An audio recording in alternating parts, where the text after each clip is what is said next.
bem? Beleza. Boa noite aos sobreviventes. Última palestra do dia, última palestra do evento. Obrigado pela presença de todo mundo. A gente vai falar sobre equipes. A gente vai falar sobre como desenvolver equipes, sobre como manter equipes em desenvolvimento. Beleza? Meu nome, Rafael Nascimento, faço parte da Rio Agile, já há 3 anos, a gente vai fazer 3 anos agora em janeiro. Faço parte da Adaptworks, sou trainer associado da Adaptworks e sou gerente de desenvolvimento na Módulo Security. Eu trabalho com TI já há mais de 10 anos, estou aí no mercado fazendo besteira desde 2001. Boa noite, pessoal.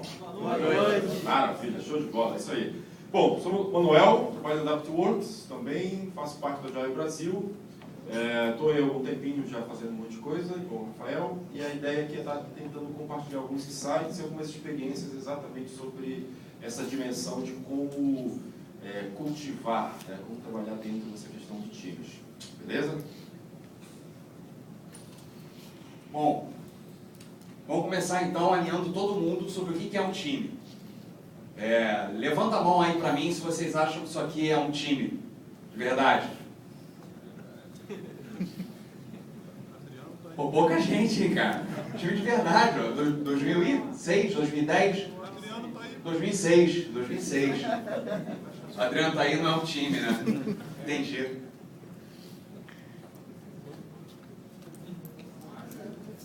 Só vez, cara. Bom, muita gente, de maneira geral, acaba entendendo que o conceito de time, o que é um time ideal, né?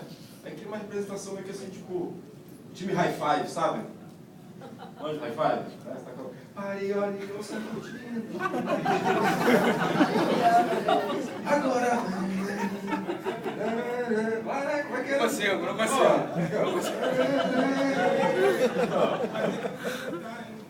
As pessoas pensam, né, que tipo assim, time é um negócio meio... Tá filmando, depois a gente disponibiliza. Se eu conseguir, se vocês pararem de dançar. Paz, tudo bonitinho e tal, todo mundo feliz, com balaiá e tal. A grande ideia, galera, realmente, é que assim, você não precisa, e na verdade isso não é um time, obviamente, e você não precisa criar essa representação desse tipo de time, essencialmente, tá certo, galera? E quando você está falando dessa abordagem de team growing, é exatamente para tocar nesse ponto, né? Você trabalhar dentro de uma visão realística e até mesmo, talvez, até desagradável do que é realmente um time. Tá ok, galera? Então, beleza. Agora vamos para a segunda checagem. Por que voltou? Não era para voltar. Olha aí. E agora? Quem acha que isso aqui é um time? Por quê? Por quê? Não ouvi. Campeões. E os outros caras não. Por que tudo aqui é um time, né? Todo mundo fez o mesmo trabalho, todo mundo treina. CBF tem lá os seus processos para concentração, enfim. Tem todo um ambiente montado para se criar um time aqui. Por que o time de 2006 não funcionou e esse time aqui funcionou se a gente tem o mesmo tipo de trabalho, aproximadamente? Claro que tem anos diferentes aí, mas por quê? O que faltou para 2006? Esforço? Então vou botar mais gente na equipe e aumentar o esforço que vai, né? Que funciona. Objetivo comum, Objetivo comum, entrosamento. Beleza. Faz parte, tudo isso faz parte, mas a minha opinião, que corrobora com o que vocês estão falando, é que esse time aqui, que foi campeão, tinha um senso coletivo muito maior do que os times de 2006. O Guerra está falando que eu só tenho 10 minutos para acabar, então vou passar bem rapidinho tudo aqui, tá? Tinha um senso coletivo muito maior do que o de 2006. Se vocês pararem para pensar um pouco, no de 2006 a gente tinha o Ronaldo, né, o R9, já com sua carreira estabilizada, digamos assim, com as suas marcas. O Adriano estava ganhando rios de dinheiro lá fora, o Ronaldinho estava ganhando rios de dinheiro no Barcelona. A gente já começava a ter problemas de equipes europeias não querendo liberar jogadores para trabalhar para a seleção. Ou seja, o senso coletivo lá na década de 70 era muito maior, de servir a seleção. Estou servindo a seleção. Eu não estou preocupado comigo, com a minha pessoa, com os meus ganhos, com a minha, enfim, comigo. Eu não estou sendo egoísta. Tá? Eu estou imbuído num senso coletivo, em algo muito maior, em um propósito muito maior, que é ganhar uma Copa do Mundo. Por exemplo. Né? Então, só para alinhar todo mundo aqui, time é um grupo de pessoas que têm um objetivo em comum. Tá? Se é só um grupo de pessoas, não é um time. Por isso o título dessa palestra aqui. Não basta só juntar um grupo de pessoas e dar um objetivo e falar, vai filhão. Não vai funcionar. Cada um vai olhar para o seu, cada um vai para o seu canto. Existe um trabalho que precisa ser feito aqui. Tá? Então, mais uma vez. O que é um time? Esqueceram, né? Beleza.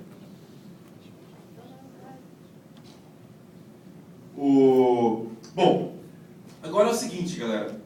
Essa definição aqui é uma definição bem clássica, né? O que é um time? Normalmente, é um grupo de pessoas ali incluídas no mesmo objetivo, por exemplo. Então, só que esse conceito, galera, ou melhor, somente esse conceito é uma visão míope, na verdade, do que é um time. Tá certo? Vamos fazer um teste aqui, rapidão. Você, posso pegar você como exemplo? Pode. Deixa eu ver aqui, você. Vocês não se conhecem, não trabalham juntos? Não, E né? é isso mesmo. Beleza, ok. Mas é o seguinte, daqui a pouquinho vai ter uma prova, tá, de 50 questões sobre todos os assuntos aqui relacionados no evento, beleza? Tá? Só vai ganhar aqui um certificado Rio Agile, Master, blá blá blá, se você passar, se você tirar uma boa nota nessa prova, beleza? Tá? Avaliação individual, ok? Qual é o nome? Rodrigo. Anderson. Rodrigo, você está preocupado se o Anderson está aprendendo alguma coisa agora? Nesse momento, Seja sincero, vai. Não, né? Se ele tirar uma nota, por exemplo, você vai ficar sem dormir hoje? Você vai ficar sem happy hour por causa que o Anderson tirou uma nota ruim nessa prova? Não, né? Legal. Agora vamos mudar um pouquinho aqui a lógica, beleza? Vai continuar tendo a prova, 50 questões, só que se alguém aqui na sala errar 2 questões, todo mundo se fudeu. Tá? Ninguém ganha certificado. Pergunta agora, seja sincero. Você está preocupado? Você está aprendendo alguma coisa? sim. Aleluia! Ele é uma pessoa melhor agora. Você viu como ele está preocupado agora com o ser humano? Né? Nossa, que bonito. Meu Deus do céu. Ele tem que aprender. Tem que entender. Legal. Então, observe, pessoal. Esse é um outro ponto muito importante. Tá? Além de ter o mesmo objetivo, um time ele precisa ter os resultados computados mutuamente. Tá? Se você não tiver isso, galera, você tem o que é o contrário disso? Os resultados ser computados individualmente, que é a nossa cultura de maneira geral. Né? No futebol, por exemplo, né, quando você tem aquela característica dos times, onde esse cara está mais preocupado em ganhar o troféu de ser o melhor artilheiro, né, de fazer tantos pontos, não sei o que lá. Né? Você vê que o coletivo acaba sendo prejudicado, os resultados daquele time acabam sendo prejudicados, essencialmente. Tá certo, pessoal? Então, o ponto essencial aqui é, na verdade, a gente equilibrar, a gente trabalhar nos 2 pontos, o objetivo em comum e ter os resultados computados mutuamente. Beleza? Não clica aí. Só não consigo. Eu posso soprar aqui, de repente rola alguma coisa. Ainda está contigo aqui, cara. Aí performance. Bom, legal, é verdade. Essa é uma característica bem importante também, galera, é o seguinte. Como o Rafael comentou ainda há pouco, quando você junta um grupo de pessoas, né, na verdade, você não tem um time, ok, galera? Esse modelo aqui chama-se modelo de Katzenberg. Ele é um modelo que mostra bem claramente que, eu começo com um grupo de pessoas, um grupo de trabalho. Acredite, um grupo de trabalho é totalmente diferente de um time. Tá? É totalmente diferente, galera, e o custo, digamos assim, emocional de um grupo de trabalho também é menor. Tá? Para muitos e maioria dos problemas que você tem no dia a dia da sua empresa, um grupo de trabalho resolve. Elas não precisam necessariamente de um time. Tá? Notem que o grupo de trabalho, depois você tem um pseudo-time, depois você tem um potencial time, para aí sim você tem um time real, né? Um time de fato atuando como um time, por exemplo. Ok, galera? Então, vejam que uma das características, por exemplo, de um grupo de trabalho é aquilo que eu comentei ainda há pouco sobre os resultados ser computados mutuamente, isso não precisa. Um grupo de trabalho pode ter, por exemplo, só um objetivo e o resultado ser computado individualmente. Ok? Beleza? Só que quando eu tenho realmente um time, não, eu preciso dos dois elementos. Meta e resultado computado mutuamente. Tá? Até então, se você não tivesse as duas características, você tem, na verdade, só um grupo de trabalho ou então um pseudo-time, tá ok, galera? Não é um time ainda. Beleza? Fique bem claro essa questão. É muita coisa para handoff, sabe? Handoff, disciplina dos times, já falou. Essa referência do Katzenberg, na verdade, né? Quem quiser saber mais sobre esse modelo do Katzenberg, você pode acessar esse estudo, esse paper da Harvard Business Review de 93, tá? Que tem muita ideia bacana, muita descrição legal sobre o que é realmente essa diferença do grupo de trabalho para um time real, ok? Então, fisicamente, quando a gente olha para o que a gente conhece de agilidade, que a gente vem estudando, times colocados, auto-organização, Scrum, e etc., e afins em XP, a gente já faz isso bem. A gente já entendeu que a gente precisa eliminar as barreiras para a comunicação, para uma boa comunicação dentro dos times e entre os times. Beleza? Isso já está acontecendo, isso já é uma verdade no mercado. Mas falta a parte psicológica, né? Falta a parte social disso aqui tudo. Beleza, a gente elimina as barreiras e a gente ainda tem pessoas que não conseguem trabalhar umas com as outras. A gente ainda tem alguns desvios comportamentais que não corroboram para a diversidade daquela equipe ali, que acabam distanciando do objetivo em comum. Tá? Então, fisicamente funciona, psicológica, socialmente, nem tanto ainda. Na minha humilde opinião, muito humilde opinião, a gente ainda tem um gap forte no processo seletivo das empresas. A gente ainda foca muito no técnico. Se o cara é bom, se é pleno, se é sênior, está mandando bem, precisa de um C#, precisa de um Python. E aí? E aí vamos lá, processo de entrevista, vamos fazer a prova. E a gente não foca tanto assim em se esse cara é capaz de trabalhar numa equipe de fato. Se esse cara tem os elementos necessários para trabalhar numa equipe de fato. Tá? Se ele consegue trabalhar em conjunto, metas coletivas, trabalho coletivo, dividir o seu código. Tá? N vezes eu já escutei relatos de pessoas que não gostam que mexam no seu código. Pô, o cara não curte que mexa. Mas beleza, eu estou num time, eu estou trabalhando com agilidade e é uma premissa que o código seja coletivo.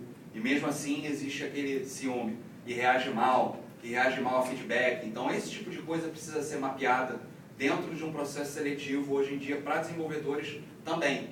Então o que a gente acaba falando aqui é que desenvolvedores não mexem só com o computador. Muitas vezes eu escuto, para mim basta um computador e eu estou feliz. Beleza, não é bem por aí, até porque se você tiver só o seu computador e for trabalhar em home office, for ter a tua empresa para trabalhar, eu desenvolvo, eu faço o meu produto, eu vendo. No eu vendo, eu preciso interagir com a pessoa que é o meu cliente, no mínimo. Então, no final das contas, qualquer um que tem um cliente, qualquer um que tem um objetivo que vai ajudar a sociedade, vai precisar interagir com a sociedade, com as pessoas. Então, no final das contas, isso é necessário. Competência para lidar com pessoas é necessário para os desenvolvedores também. Aí a gente peca um pouquinho nisso na hora de selecionar. E aí tem os exemplos aqui. Essa equipe aqui. Os caras tiveram um tempo curto de vida aí e, segundo a Billboard, eles tiveram uma edição de disco mais vendida que os Beatles. Um puta sucesso, os caras muito bem sucedidos, mas não conseguiram seguir com um time de verdade. Tinha muito egoísmo, tinha muita individualidade, acabaram partindo, quebraram. Já esse aqui não. Tem seus problemas, tem as suas rixas, às vezes não sai e aí volta, tem as suas brigas e isso é público e todo mundo sabe, então aí é muito mais tempo do que o próprio Guns N' Roses, né? E por quê?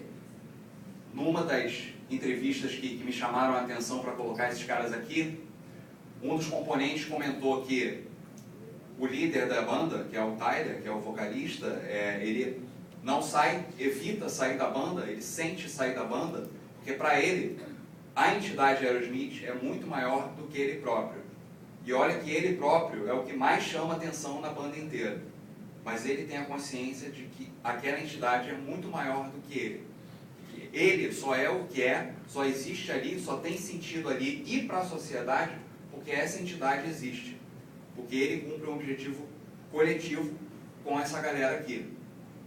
Coisa que talvez o pessoal do Guns N' Roses não pensasse tanto assim. Até por questão da idade e tal, mas que também não é um argumento, porque esses caras passaram pela mesma idade, pelos mesmos problemas talvez. Beleza?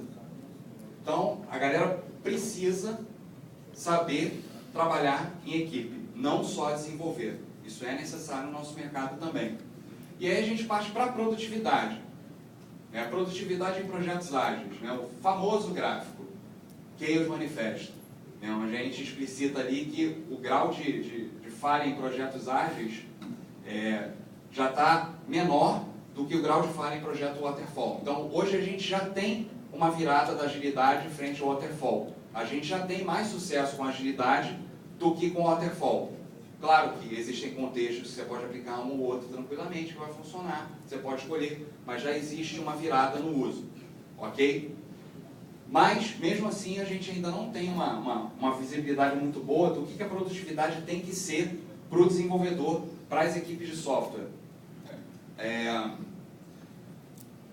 O pessoal do IME de São Paulo fez uma pesquisa para o Agile Conference de 2011 e eles descobriram, entre vários times aqui do Brasil, que nenhum componente conseguia definir homogeneamente dentro do time o que era o objetivo do time em termos de produtividade. O que é produtividade para o teu time?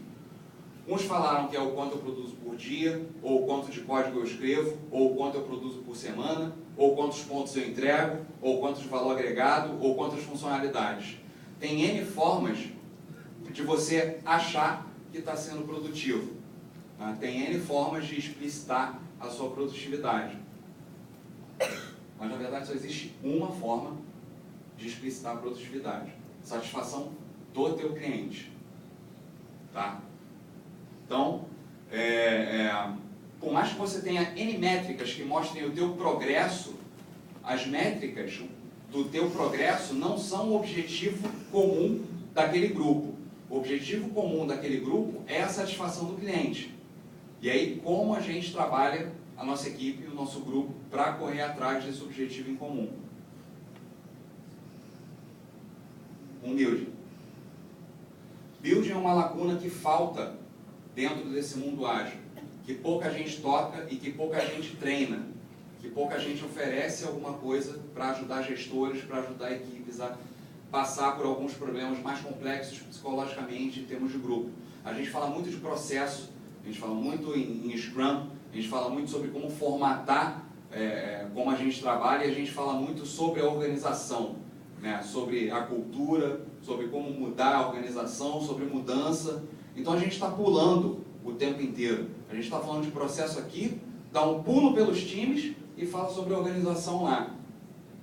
Beleza, e aí, se eu não consigo fazer o trabalho aqui nesse meio, quando eu vou falar da organização, eu recebo algum feedback do tipo, eu não tenho tanta confiança assim nos times.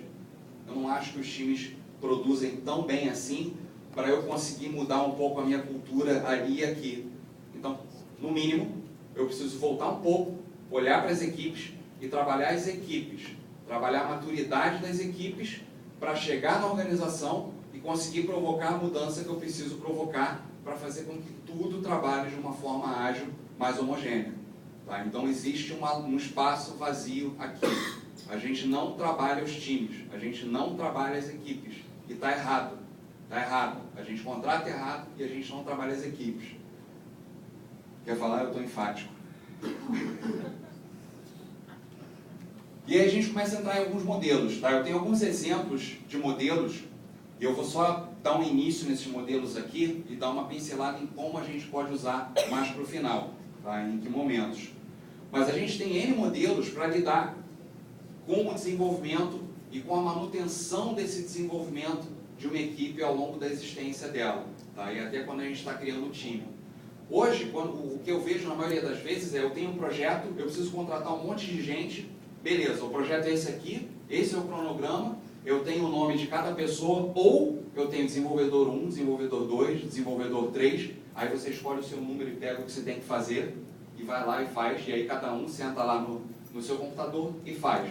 Isso é o que eu vejo. Não existe um trabalho de imbuir as pessoas em um propósito um pouco maior, de imbuir as pessoas no objetivo final de um produto, gerar a vontade daquelas pessoas contribuir para aquilo. Tá? Então, o modelo de Tuckman, ele diz para a gente o seguinte: todo grupo que se forma, todo grupo novo, ele passa por um processo de formação.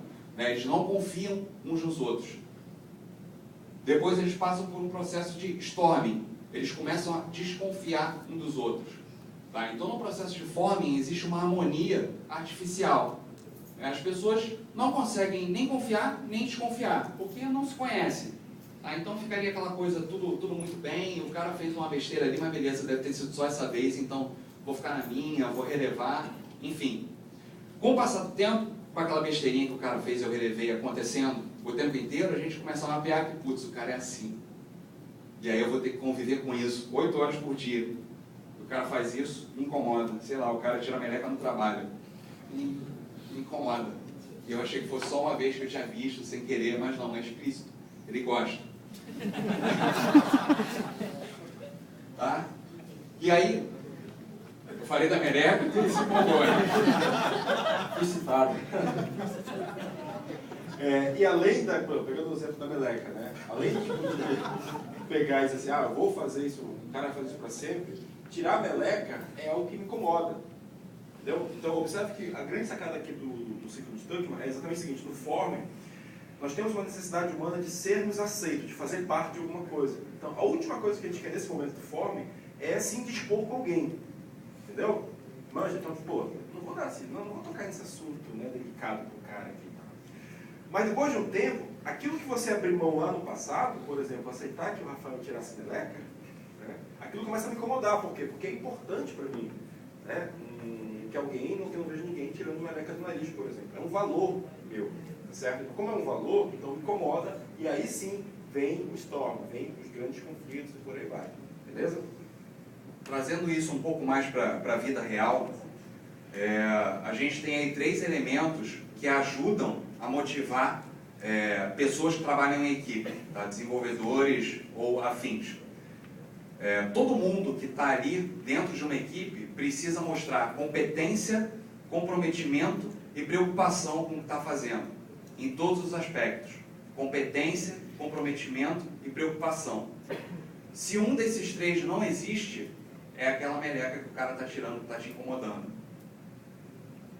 Então, não ter competência, ou não ser comprometido, ou não ter preocupação em como você está fazendo, já vai começar a incomodar alguma pessoa da tua equipe, algum membro da tua equipe, e aí você releva a primeira vez e entra naquele ciclo até chegar aí no storm. Putz, como é que esse cara passou na prova? Né? Que belo processo seletivo que a gente tem por aqui, enfim, essas coisas que a gente escuta. Isso, o time já está entrando em storming. Depois do storming, o time entra em norming. Ele começa a aprender isso quando ele não expurga membros dentro do storming, que é óbvio que pode acontecer. No norming, ele começa a definir algumas regras de convivência em equipe. Tá? Então, é um pouco de eu respeito o seu, você respeita o meu, beleza, como é em qualquer vizinhança, como é no teu condomínio, enfim, no bairro, na rua, etc. Depois que eles entram em um acordo de como devem funcionar, e aí a gente acaba vendo equipes que já estão juntas há algum tempo e que não querem se separar, porque já estão acostumadas a trabalhar daquela forma e tal, performando ou não, eles gostam de estar juntos, já se acostumaram. Depois que eles se normalizam, eles entram em performing. Beleza, a convivência já não é mais um problema para eles. Tá? Essa coisa da harmonia artificial, de passar por tudo isso, já não é mais um problema para eles. Então, beleza, agora eu vou focar no meu trabalho, vou fazer com qualidade, todo mundo quer fazer com qualidade, todo mundo tem competência, está comprometido, está preocupado com o que tem que fazer, beleza, agora eu estou focado no que eu tenho que fazer e bola para frente. Aí eles entram em performance. Isso é um dos modelos, tá? A gente tem N outros modelos, como esse daqui. Vocês vão reparar que todos os modelos têm por base a confiança, todos eles, não é à toa, né? Para a gente trabalhar em equipe, a gente precisa confiar muito em para quem a gente está passando a bola. Então, esse modelo aqui, que é do Patrick Lencioni, que eu gosto muito de usar, é o modelo das 5 disfunções, que trata as funções de uma equipe de baixo para cima. Tá? Então, primeiro ele ataca a ausência de confiança. Tá? Primeiro ele vai tratar para que as pessoas consigam confiar umas nas outras. Depois ele vai tratar o medo dos conflitos. Uma vez que as pessoas já conseguem confiar umas nas outras, elas estão mais abertas a entrar em conflito. E isso é um ponto positivo. Conflito para uma equipe é um ponto positivo. Você tem até alguma coisa para falar sobre isso? Bom, na verdade, depois, mais para frente, tem alguns slides que a gente vai falar bastante sobre isso, mas, via de regra, a gente precisa só entender nesse momento que a gente precisa mudar um pouco o significado que nós temos sobre a palavra, sobre a carga semântica que tem atrás do conflito, ok, galera? Normalmente, o conflito é algo ruim, é algo que a gente quer evitar. Mas evitar um conflito, no fundo, é muito ruim, tá certo, galera? Por exemplo, a própria forma de nós nos referenciarmos, por exemplo, vamos resolver um conflito, né? Já denota que conflito é um problema. Tá? E não, na verdade, conflito não necessariamente é um problema. Tá? Depois a gente vai comentar um pouquinho mais sobre que existem formas até de você estimular que os conflitos aconteçam. Ó, que curioso, coisa doida, né? Então, vamos falar sobre isso aqui mais pra frente. Então, uma vez que o medo de conflito está tratado, ou seja, não existe mais uma harmonia artificial, as pessoas começam a cobrar umas das outras. Se sentem à vontade para isso. Ninguém vai ficar ofendido. Putz, o cara está me cobrando. Eu não gosto de ser cobrado. Como assim? Você tem um objetivo, você está dentro de uma empresa, você precisa ser cobrado por alguém. Você está num time auto-organizado, parabéns. Você vai ser cobrado pela equipe inteira e vai ser cobrado por uma pessoa só. Então a situação acabou piorando um pouquinho. Tá? Então, a falta de comprometimento começa a ser tratada. Uma vez que todo mundo consegue se comprometer em um mesmo nível, fuga de responsabilidade é o próximo passo a deixar de acontecer. Já que todo mundo está comprometido, eu me sinto muito mais à vontade em deixar uma bola quicando, porque eu sei que alguém vai pegar, e os outros a mesma coisa. Tá? Então, eu não tenho uma preocupação extrema de garantir que alguém vai pegar alguma coisa para fazer e ter essa carga, e ter esse peso comigo. Se ficar quicando, eu sei que alguém vai pegar para fazer. Então, estou tranquilo, estou focado no meu. E aí o time começa a passar a bola de uma forma bem mais fluida. E por último, desatenção aos resultados. Uma vez que o time está formado, que o time consegue lidar bem com os seus objetivos, consegue lidar bem com as suas responsabilidades, vamos medir então. Já que a gente precisa atingir um grau bacana de performance, mas nunca o mais alto possível, porque o mais alto possível nunca vai existir, vamos medir, vamos mostrar para a equipe e vamos ensinar a equipe a se medir também. Né? Isso é o mais importante. Muitas equipes não se medem. Isso é muito ruim. Quase todas as equipes por onde eu passei não sabem se medir. Não se preocupam em como está o seu progresso, a sua produtividade, em saber onde tem que chegar, cobra isso, cutuca, onde eu tenho que chegar no próximo mês, onde eu tenho que chegar daqui a 3 meses. E no final desse projeto, como é que eu vou medir isso? Quando você cria uma startup, você está preocupado com isso. E você vai medir isso. Então por que você não estaria criando um produto para uma outra empresa, por exemplo, como uma equipe, que não deixa de ser uma startup, segundo o Lean Startup? Isso é um outro exemplo de modelo, que é o Drexler Sieber. Eu não vou passar por todos aqui em detalhes, é só para vocês terem uma noção da quantidade de modelos que a gente tem para utilizar. Esse é um outro modelo, chamado modelo Connect, de Lafaston e Larson. Esse é um outro modelo de Glenn Parker, todos eles baseando-se em confiança, todos eles para ajudar em desenvolvimento de equipes. Então tem muita gente que já estudou cientificamente isso, que já tem retorno sobre isso, já fizeram estudos com grupos, dinâmicas de grupos, para entender. Existe uma base científica muito boa para trabalhar a equipe, então vamos começar a fazer isso. Esse é um dos modelos que eu mais gosto também, o modelo de Heckman. Ele diz de uma forma simples que se eu tenho uma estrutura que possibilita a auto-organização das minhas equipes, se eu tenho um time de verdade, né, conforme as 5 disfunções ali, e aí vocês veem que a gente pode começar a mesclar os modelos também. E se eu tenho uma direção que motive as pessoas, um produto final que motive as pessoas, basta eu ter um coaching de um expert para conseguir guiar, conseguir aparar as arestas dessa equipe, e eu ter um suporte organizacional para esse contexto acontecer. Aí eu consigo sair na efetividade de um time de fato. Tá? Então ainda posso mesclar os modelos. Então tem muito trabalho. Tudo isso aqui, para quem duvida que um Scrum Master trabalha 8 horas por dia, é um trabalho de um Scrum Master, tá? Conhecer isso aqui e fazer isso aqui funcionar. Tá? Então, galera, não tem trabalho de 8 horas no Scrum Master, tá aí, tá tudo aí. Opa, aí tem o modelo do Manuel, aí é com ele. Então, na mesma linha, modelo estudado cientificamente, etc e tal, os modelos que o Rafael mais gosta também. Né? Bom, a ideia aqui, galera, eu chamo isso aqui de team fusing, né?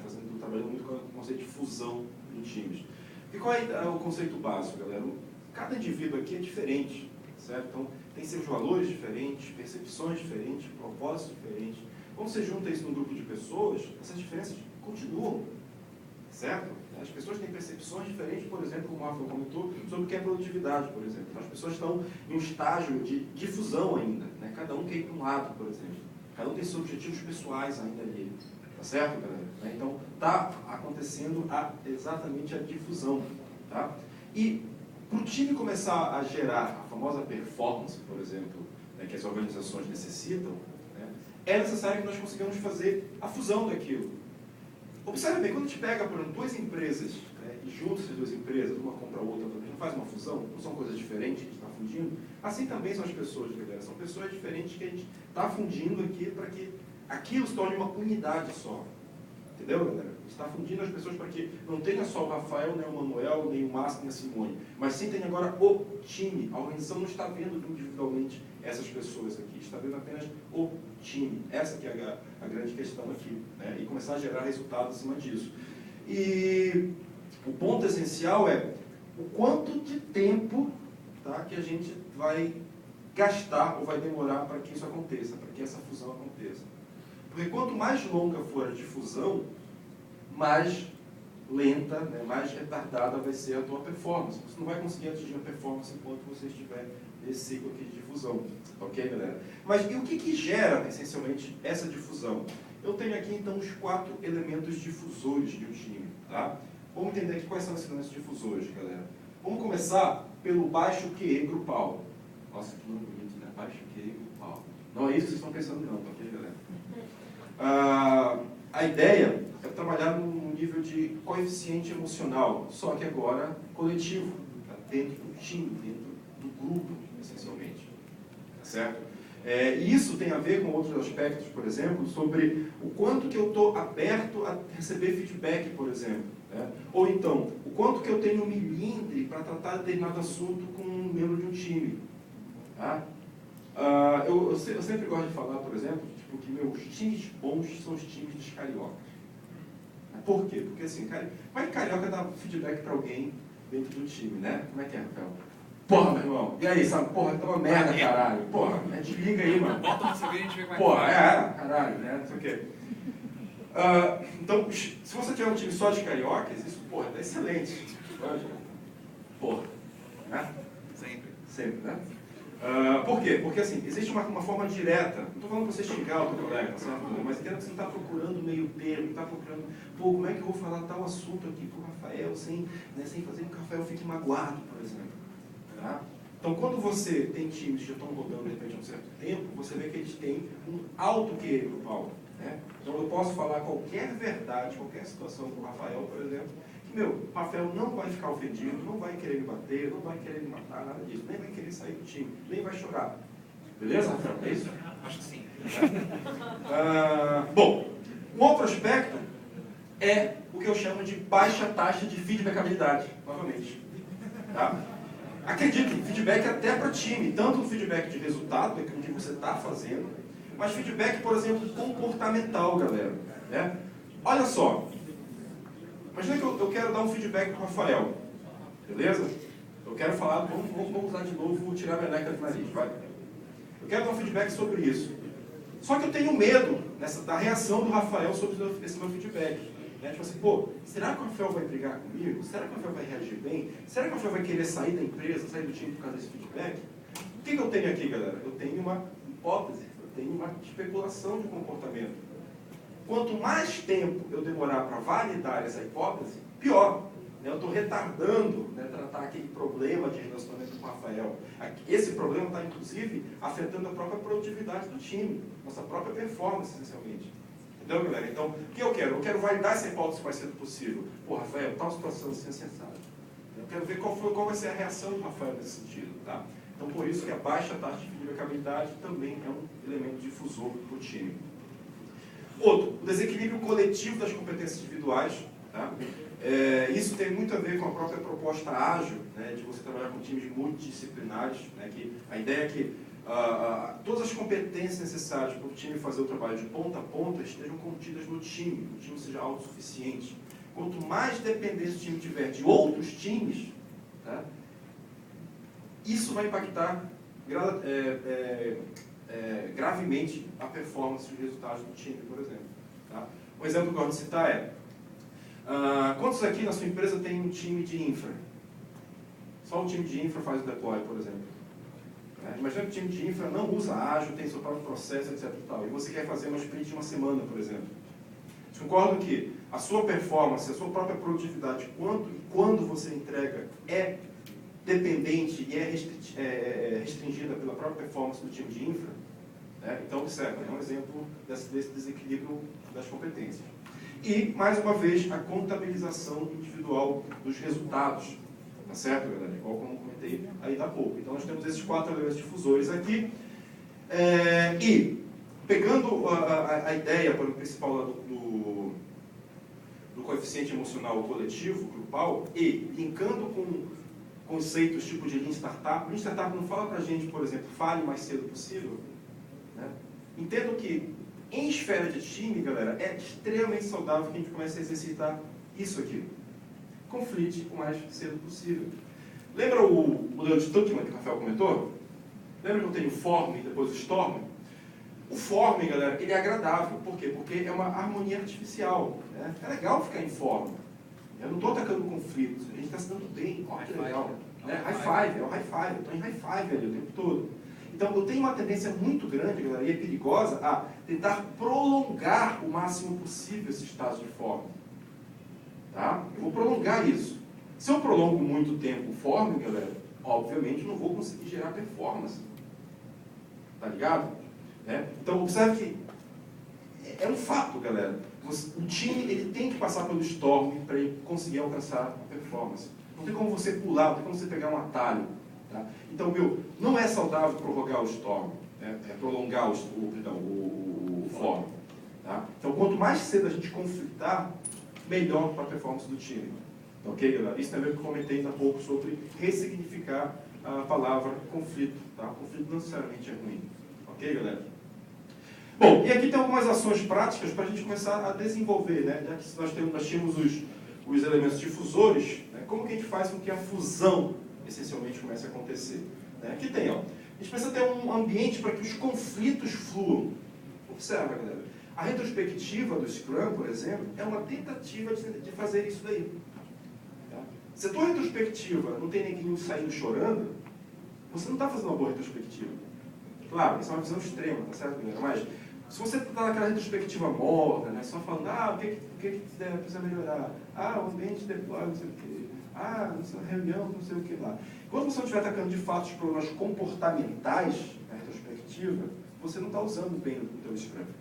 Beleza, galera? Tá? O encurtamento e aproveitamento do feedback, né? Igual como comentei há pouco com vocês aqui, sobre o exemplo o feedback sobre a hipótese de um comportamento, de uma reação, por exemplo. Abertura para atuar na esfera da metacompetência.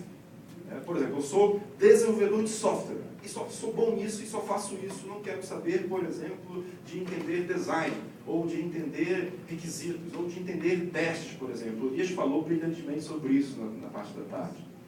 Perfeito, galera? Então, eu estou trabalhando aqui na esfera da metacompetência. O Jürgen Apelo ele chama isso de modelo INT. Né? Na verdade, não só o Jürgen, várias outras pessoas chamam de modelo INT. Eu tenho, né, um background generalista, mas eu tenho, obviamente, minha especialização. Tá? Eu estou negligenciando nem uma coisa nem outra. Ok? E, mais uma vez, né, ter os resultados computados mutuamente. Isso também é o teu próprio ambiente, galera. Tá? Isso é um pouco mais difícil, mais desafiador, porque a tua organização tem que pensar assim. Tá? Mas a tua organização tem que ver o time. não o indivíduo. É curioso. Tá? Quando o relatório de metas aparecer, quando os resultados, os indicadores, etc., tem que aparecer o time. Não exatamente quanto que o Márcio fez, não quanto que o Rafael fez, não quanto que a Simone fez. Beleza? Bom, então essa aqui é a proposta básica do modelo do Manuel. Tá certo, galera? Pegando esse conceito aí de fazer a fusão das pessoas para que elas gerem o resultado. Ok?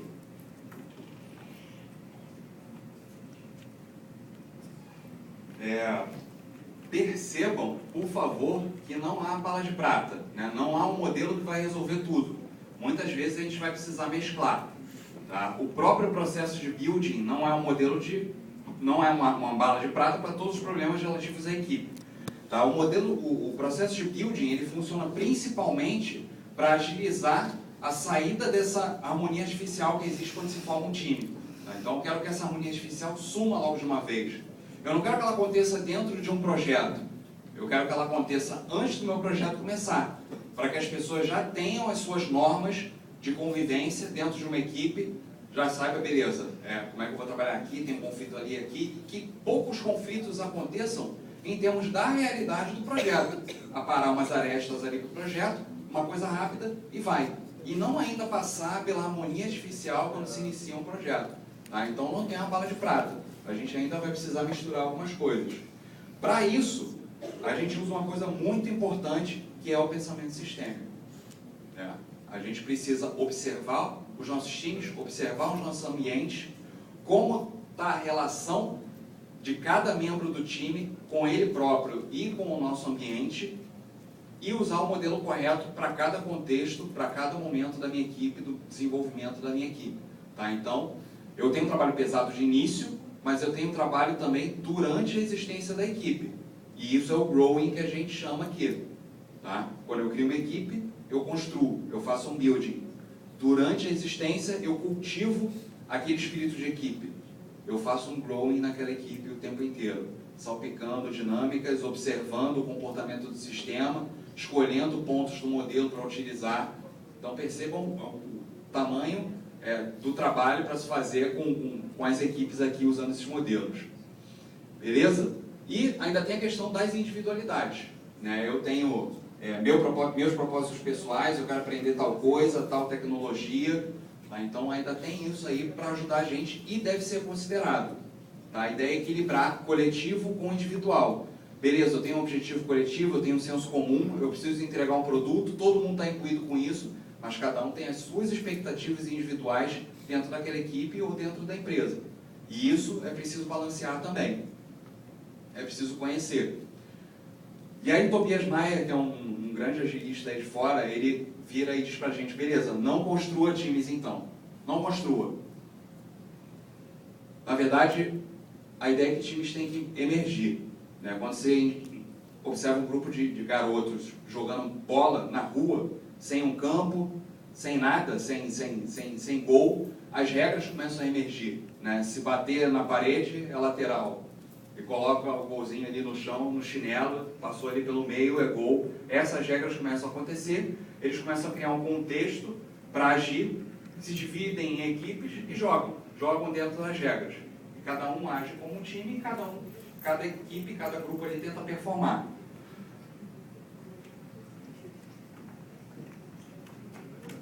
Na gestão 3.0, galera, a gente costuma falar o seguinte, que o gestor, ele precisa atuar como um jardineiro. Puta, que viagem, né? Como assim? Eu estudei minha vida inteira para falar de jardinagem. É isso mesmo? É. Bom, galera, olha só.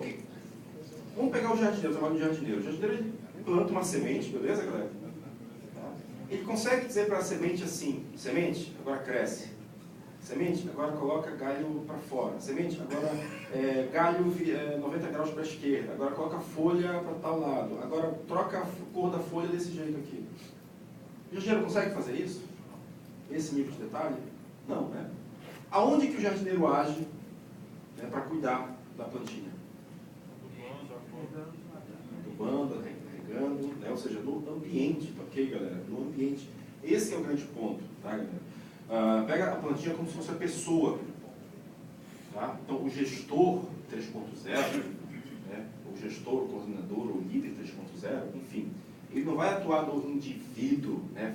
Mandando o que ele tem que fazer, né? Controlando, comandando, etc.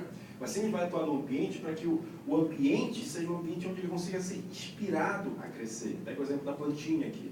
Né? Você desenvolva restrições, né? A plantinha não pode crescer para tal lado, por exemplo. Desenvolva alguns objetivos, né? Uma iluminação artificial, por exemplo, que a plantinha vai seguindo aquela iluminação artificial. Tá certo? Então, a proposta do Growing, galera, está muito ligada a esse conceito, na verdade. Né?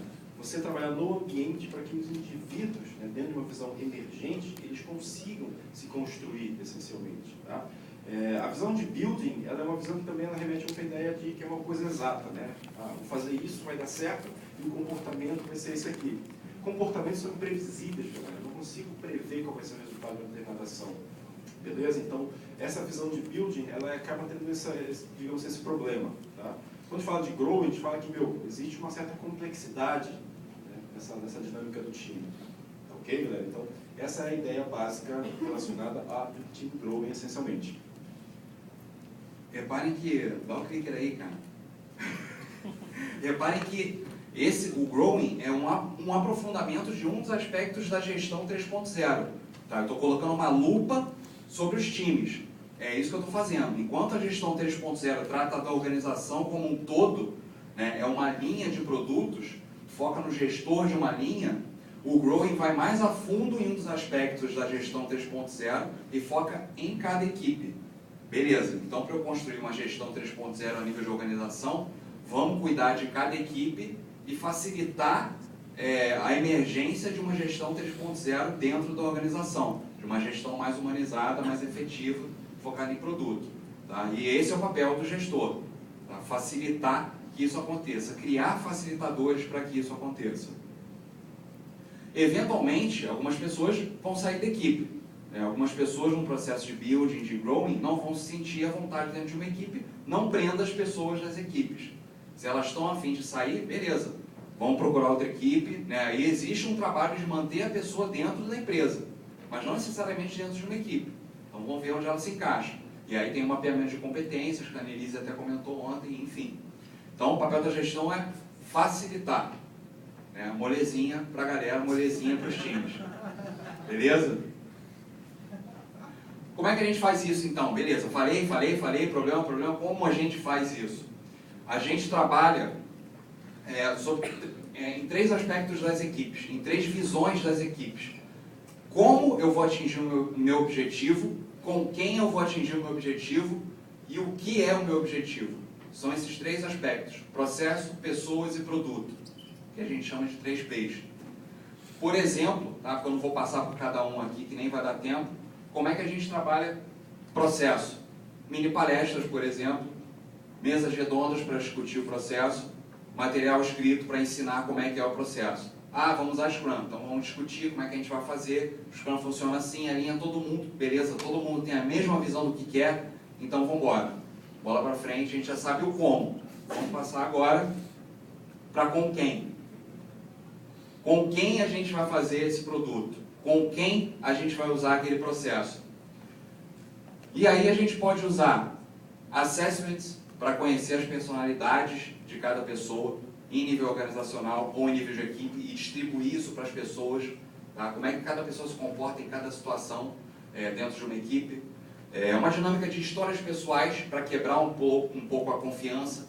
Né? Fala um pouco sobre qual foi a maior dificuldade da tua infância, um momento bom, quantos irmãos você tem, de onde você veio. Põe a equipe para conversar sobre isso, quebrar um pouco o gelo.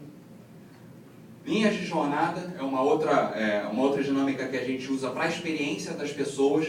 Traça uma linha, desde que você começou, de altos e baixos, como é que foi a tua experiência profissional, e cada pessoa da equipe, isso em conjunto, tá? Dentro de uma sala ou em uma mesa, tá? Traça ali como é que foi a tua experiência profissional, compartilha com todo mundo. Mercado de habilidades, uma dinâmica que foca em competências. Qual a competência de cada um que eu posso oferecer para um outro que esteja interessado nas minhas competências? E que competências eu preciso desenvolver e que outras pessoas podem ter? E aí você começa a mesclar as pessoas pelas competências. Cartões de valores. Quais são os valores daquela equipe? Cada um tem os seus valores. Quais são os valores daquela equipe? O que é a mescla disso tudo? Deixa isso visível para a equipe também.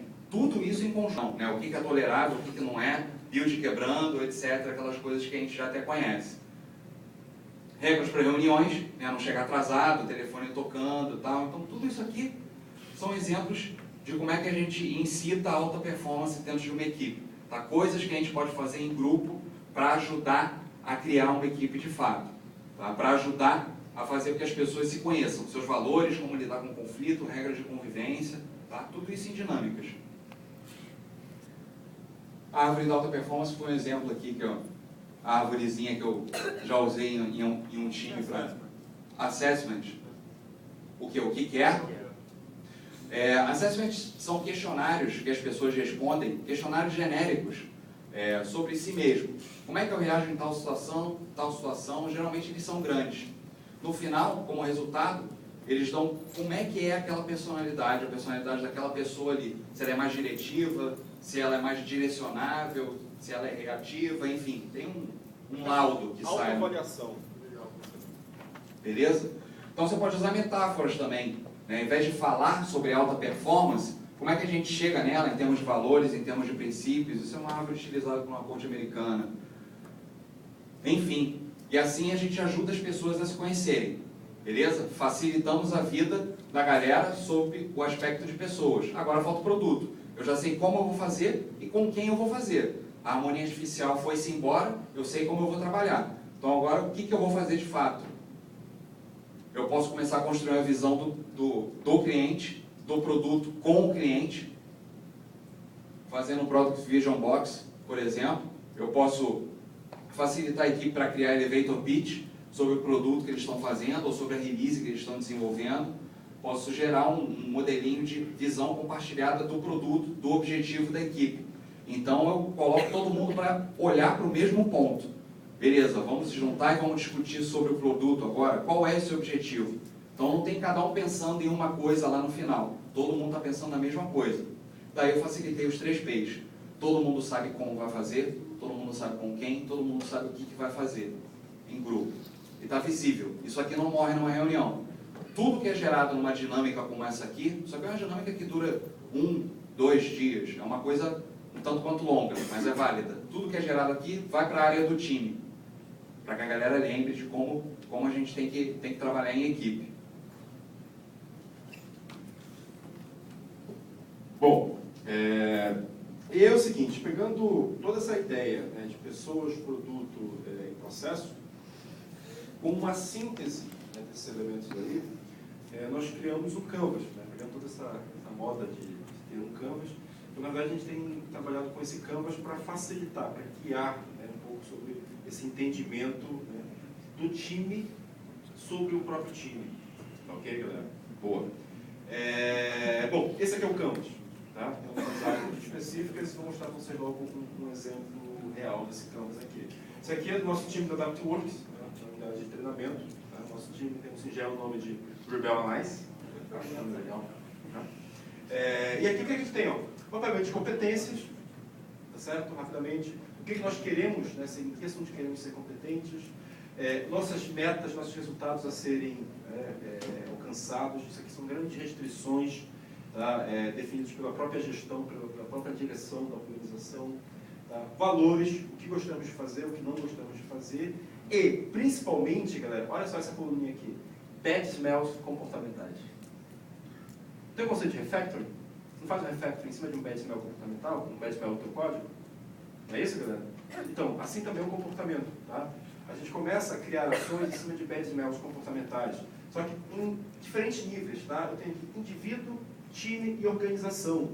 Tá? Então, existem certos comportamentos que você vai identificar especificamente de um indivíduo, tem comportamentos que são coletivos do time inteiro, e tem comportamentos, né, ou bad smells comportamentais, que são, na verdade, das interações do meu time com os outros times da organização. Né, que a gente precisa, né, criar ações para tratar cada um desses elementos. Ó. Os post-itzinhos azuis são exatamente ações, tá, para tratar esses bad smells. Tá certo? Então, esse Canvas aqui tem ajudado bastante a gente a nos entender enquanto time, essencialmente. Ok? Então fica essa referência aí para vocês. E aí, por fim, como é que a gente mantém isso, então? Né? O que é o verdadeiro growing? Uma vez que a gente fez a dinâmica de 1 ou 2 dias, a gente tem que manter isso funcionando durante toda a existência da minha equipe. Então, em um primeiro momento, eu atuo mais como um professor. Já que o material vai para a área da equipe, eu mantenho por um bom tempo uma atitude de mostrar para a equipe, na vida real, o que está na teoria, né, para fazer esse link. Eu tenho toda a teoria na parede da equipe. Agora, no dia a dia, eu vou mostrar, galera, tá vendo aquilo que a gente viu no primeiro dia? Está acontecendo aqui, é isso, como é que tem que agir. Até que a galera consiga começar a agir por conta própria. Tá? E depois eu atuo como coach. Eu começo agindo como um mentor, como um professor, depois eu dou um passo atrás e começo a atuar como coach. Começo a questionar aquilo que eu mesmo ensinei para a própria equipe, para que eles cheguem a um outro nível de tudo aquilo que eles aprenderam. Tá? Então, no primeiro momento eu mentoro a galera e depois eu passo a observar. Tá? Dou um passo atrás e observo. Então, isso é contínuo. Tá? Não existe um momento de building e está pronto, como o Manuel falou. Isso acontece durante toda a existência das equipes. E eu tenho que observar quais são os momentos, como é que está o clima da minha equipe. Se está muito quente, se está muito bravo, se está tranquilo, se está leve. Qual momento? É um momento de término de projeto, é um momento de problema no projeto. E que técnica de building ou de growing e que ponto do modelo eu vou usar para dirimir uma coisa ou outra e fazer com que a equipe continue fluindo e continue aprendendo a lidar com seus conflitos, com problemas, a produzir algo bacana, colocar no mercado. Tá? Então, tem um processo forte de observação, de coaching e de questionamento do que a equipe aprendeu e costuma utilizar. Tá? E aí, como é que a gente escala isso? Várias empresas já fazem isso. O problema é que elas só fazem isso. A Petrobras é um exemplo. A Petrobras, volta e meia, coloca alguns de seus times em um grande resort para fazer atividades de building. As atividades de building acontecem e ficam por lá mesmo, porque todo mundo volta para a realidade e continua fazendo da mesma forma que estava fazendo. Por isso o growing existe. Por isso o team growing existe. Para trazer o que a galera aprende num building maior, num building organizacional, em um resort e tal, para dentro da empresa, para o seu cubículo ali, para a sua sala de guerra, continue acontecendo, continue sabendo trabalhar com uma equipe. Tá? Então, tudo isso aqui, no final das contas, é como a gente facilita a aquisição de conhecimento das pessoas em relação à equipe. Team Growing é ensinar desenvolvedores e gestores a facilitar a aquisição de conhecimento sobre processo, pessoas e produto dentro de uma equipe. Beleza? Existe uma lacuna aqui, galera. Existe uma lacuna. A gente fala muito de processo, muito de organização, pouco de equipe de fato. A gente trabalha poucas equipes. A gente junta pessoas e coloca para trabalhar. Não é suficiente. E é a raiz de diversos problemas durante o projeto. Beleza? Eu e o Manuel, a gente criou um treinamento, criou um processo para fazer com que isso aconteça. A Adaptworks tem um treinamento e é o único treinamento no Brasil que ajuda gestores e desenvolvedores a trabalhar equipes. Como é que eu faço equipes emergirem com essas dinâmicas aqui? Quais são essas dinâmicas? Beleza? É isso, pessoal.